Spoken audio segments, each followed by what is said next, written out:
Alright, in this video we're going to look at the discovery skill networking, and this is the fifth discovery skill, so this is going to be part one, so there's going to be another one after this. The question that we're going to hope to answer is, what is networking and how do innovators use it? So first of all, copy that down. You can pause the video, copy it down. There are two types of networking. One is to network for ideas, which is what innovators tend to do, and they just talk with a lot of different people, and they're trying to just learn new perspectives or just have more knowledge about anything, so that they can maybe associate things better or just have different ideas. That is more of a discovery oriented executive. Remember, if you have good discovery skills, you're good at innovating, you're creative. But there's the other side of it where you're a good delivery executive. You have good delivery skills. Those people tend to network for resources, like, oh, what can this person do for me, or how can I sell my business, or like what can I have them do for my business. So there's two sides to that. One is for resources, that's with a delivery-oriented executive or a delivery-oriented person who has good delivery skills. And the other person is the innovator who's good at the discovery part of maybe creating a business. In this slide, you can copy down all of it. Innovators gain, well, actually, let's just start reading to the top. Thinking outside the box often requires linking the ideas of your area of knowledge with those of others outside your sphere. That's saying that if you are exposed to different ideas outside of your particular interest or outside of your particular field, you can actually connect and associate your ideas with something that maybe some people haven't thought of yet, and you can create some new innovation. Networking helps with that, because the more people that you know from different fields, or the more perspectives that you know, the more you're able to associate with. Like I said in the last slide, some people network to gain resources or contacts for people who have access to different resources.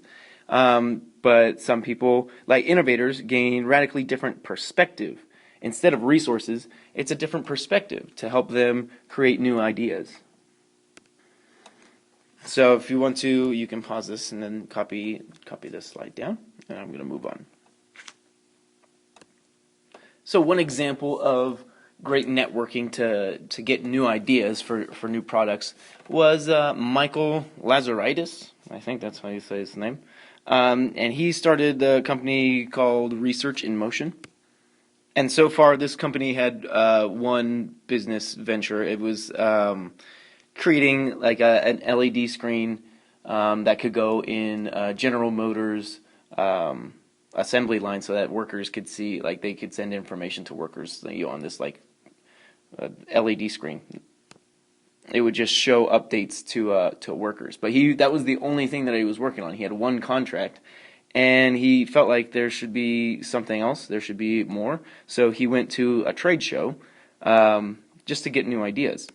Now you might want to write this down if you don't know what a trade show is. So I'm going to write down something real quick.